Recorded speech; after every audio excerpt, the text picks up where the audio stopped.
Hi there! Welcome to Matuto with Teacher Brian. Hi folks, ay papasok. Kasi nakapag-share ang tawag natin. Ang number naman sa baba. Harry Potter. Yan. Tapi, merong naalala. Meron kasi iba't ibang uri ng number.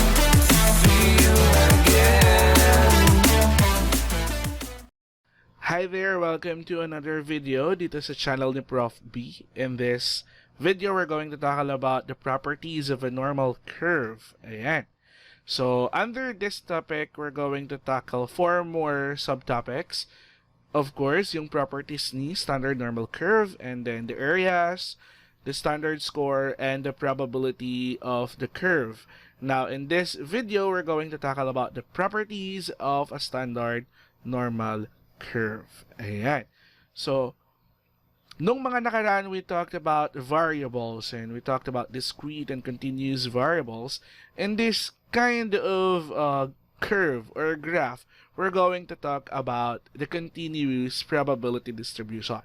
Why is it so? Because the normal curve is the graph of continuous probability distribution. And if you can imagine a bell, no, it is a bell-shaped curve. It looks like a bell. It typically look like this, I mean. So, nakikita nyo dyan, para siyang bell, no? But there are certain more properties that we will tackle para mas lalo nating maintindihan kung anong pinagkaiba ni normal curve from other graphs such as parabola, hyperbola, and the likes, okay? In a normal curve, as you can see, I have a shaded part there, diba? So in this shaded part, I just want to emphasize that it looks like a mirror on its other half. So ibig sabihin, since I use the term mirror, these two parts of the normal curve, when you cut it into half, is symmetrical. As you can see, may label dyan, it's 0.5 from both sides. So, ibig sabihin, if we're going to get the total of that, the area of a normal curve is equal to 1. So, it is symmetrical, and the area is always 1. Ibig sabihin, pag hinati mo yung symmetrical graph na yan, both sides will have 0.5. And, dito makikita natin that there is a symmetry between the two. Alright? So always remember that. Now, take a look at that point. In that point, there lies our mean. Also, not just the mean. Nandyan din si median. At nandyan din si mode. So, ibig sabihin, on that particular value na nandyan sa peak ng ating normal curve, pare-pareho si mean, si median, at saka si mode. And that's another property of a normal curve. The mean, the median, and the mode are equal. Okay? So sana mas naiintindihan. Ano? So kanina, symmetrical siya. And the area is 1. Now, yung ating measures of central tendency, which are mean, median, and mode, equal siya doon sa peak ng ating normal curve. Alright? Now, take a look at those tails. Take a look at those tails of our normal curve. May napapansin ba kayo?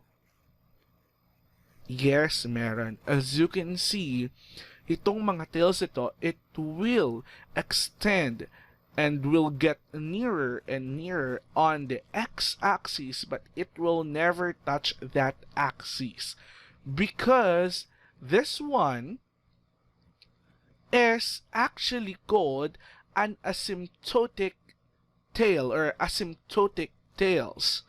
So, asymptotic yung ating normal curve sa ating x-axis. It will get nearer and nearer on the x-axis, but it will never ever touch it or intersect it.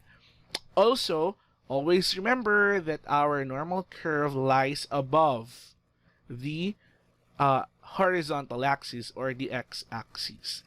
And, as we can see kanina, yung mean natin, no, nasa gitna siya. So, ibig sabihin, if you're going to look at that, no, other half of the normal curve is above the mean and the other half is lower the mean or below the mean. Okay?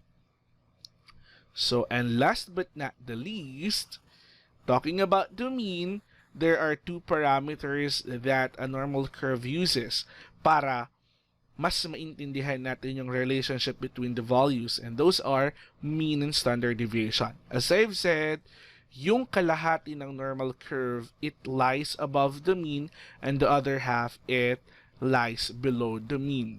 Okay? Kaya naman yung mga standard deviations natin, it was transformed into its values. So makikita natin na meron tayong positive and negative counterparts from both sides, and those are the standard deviation, and it shows us how our mean and standard deviation are related to each other. Alright, so tandaan itong mga ito. These are the properties of normal curve. Remember that it is the graph of continuous probability distribution. It is a bell-shaped curve. It is symmetrical. Its area is 1. The mean, the median, and the mode are always equal in a normal curve. It is asymptotic to the x-axis, and it uses mean and standard deviation as its parameters. In the next video, we're going to talk about the areas under the normal curve. So, go there and have fun. See ya!